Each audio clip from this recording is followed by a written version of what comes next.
On voit des gens, des arbres, des champs, qui, il y a tout juste une heure, se tenaient debout, fiers, observant le monde de haut, ignorant les murmures, et l'homme est comme l'arbre du champ. C'est clair. La question est, quel arbre? Est-il un cèdre que la tempête déracine et fait tomber, ou bien un roseau qui se courbe, plie sous le vent et remercie Hachem de pouvoir se plier? Est-il un arbre que chaque coup de vent fait pencher du même côté, les yeux vers le bas pour voir les herbes qui poussent à ses pieds, ou bien un buisson qui remercie Hachem pour chaque centimètre d'arbre dont il lui fait cadeau? Est-il un arbre que chaque coup de vent fait pencher dans son sens et qui, lorsque le vent cesse, revient à sa place? Quel arbre est-il? Des déserts sont peuplés d'arbres, d'hommes que le vent a déracinés et fait tomber. Ils sont couchés à terre sans que personne ne les remarque. Peu à peu, leurs racines se dessèchent, ils se détachent du monde et finissent en bois de chauffage. Voyez comme les gens s'en servent pour réchauffer leur four d'eau. On voit des gens, des arbres, des champs qui, il y a tout juste une heure, se tenaient debout, fiers, observant le monde de haut, ignorant les murmures à leurs pieds.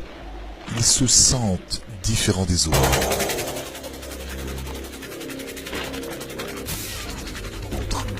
Rien de ce qui se passe plus bas ne les intéresse.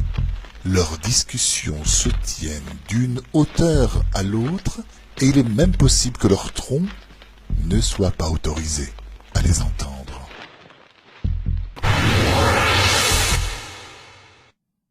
Les discussions d'en haut. Une heure plus tard, l'arbre plie sous le vent.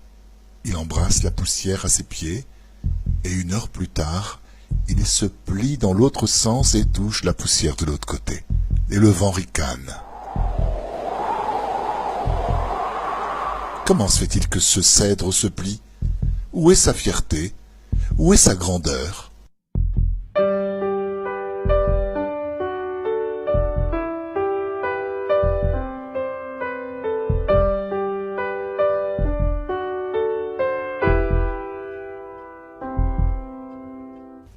Certaines personnes s'enrichissent de leur souplesse.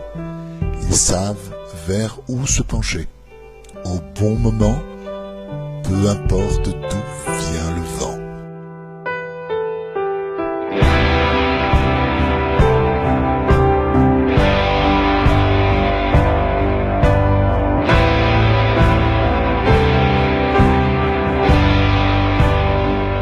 Ils sentent déjà 2 jours avant qu'une tempête se prépare. Ils s'y attendent et courbent la tête.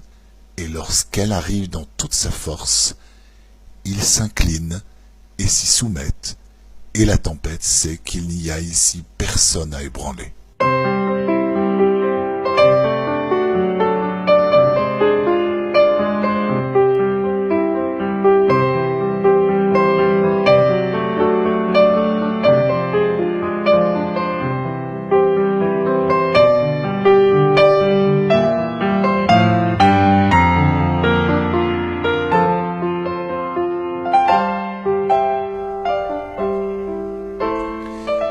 Se redresse et sourit, satisfait. J'ai traversé cet obstacle, ma sagesse m'a aidé. Et c'est ainsi que s'écoule leur vie, que passent les ravages du temps.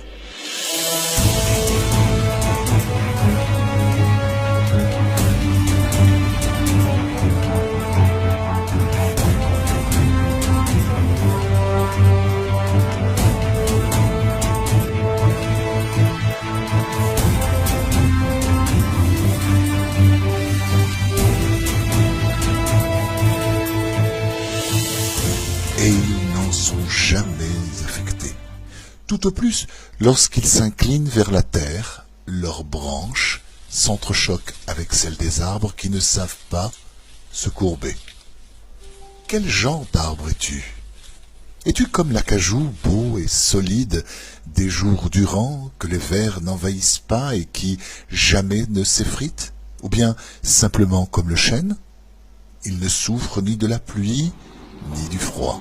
Il est fier de ses racines profondes, mais si on le déracine, il perd le contrôle de lui-même, se froisse, change d'aspect, et après quelques années de déclin, il s'écroule.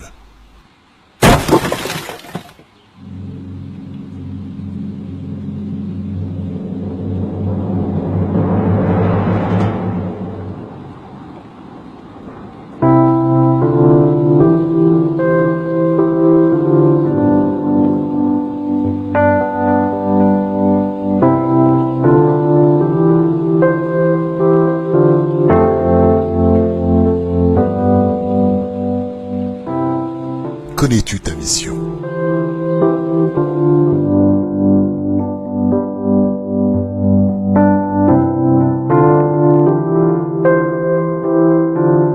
Un beau meuble, un bureau de ministre, une plateforme d'orateur, un violon dans la main d'un musicien célèbre, une sculpture dans la vitrine d'un grand magasin, ou bien une niche de chien, un enclos de bovins, une barrière séparant une cour d'une rue.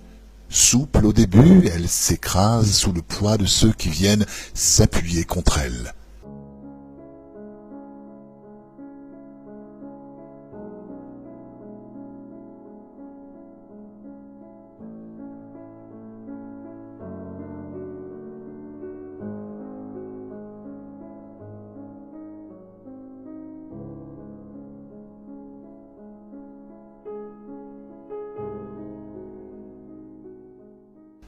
Peut-être un banc isolé ou dans un coin d'un jardin public.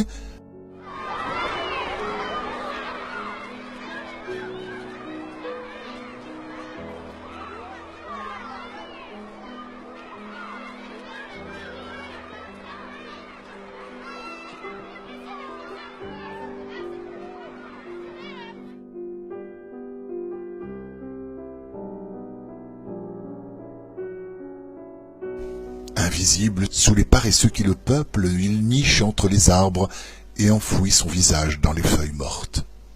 Ouf! Constate celui qui vient s'asseoir. Quelle saleté!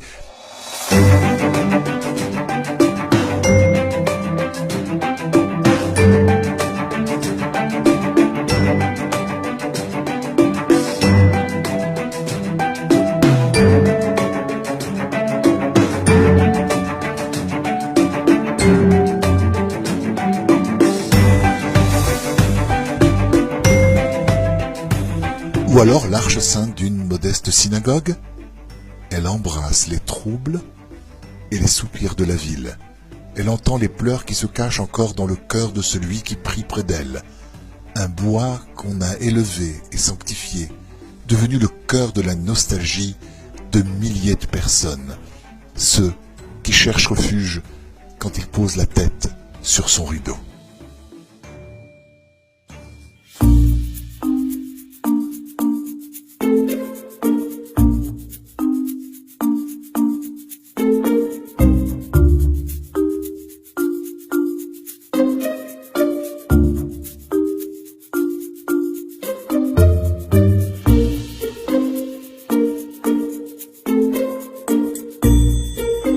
Quand elle se souvient de son passé, pas de quoi s'enorgueillir.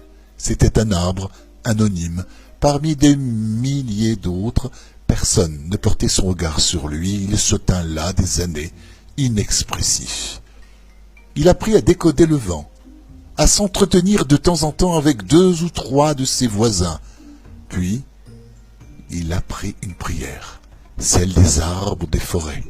Et par la suite, lorsqu'il grandit encore, il apprit à observer le ciel et à recevoir les trombes de pluie comme une bénédiction.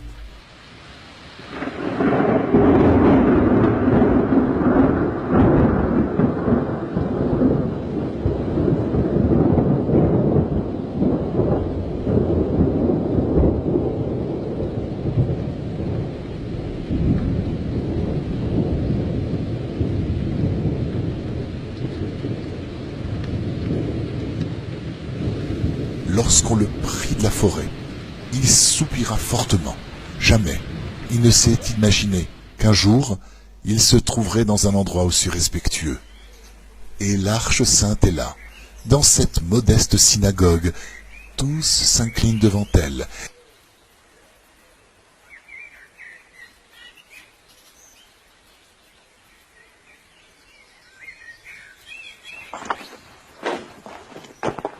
Et elle compte les pas des gens qui pénètrent avec crainte dans la synagogue.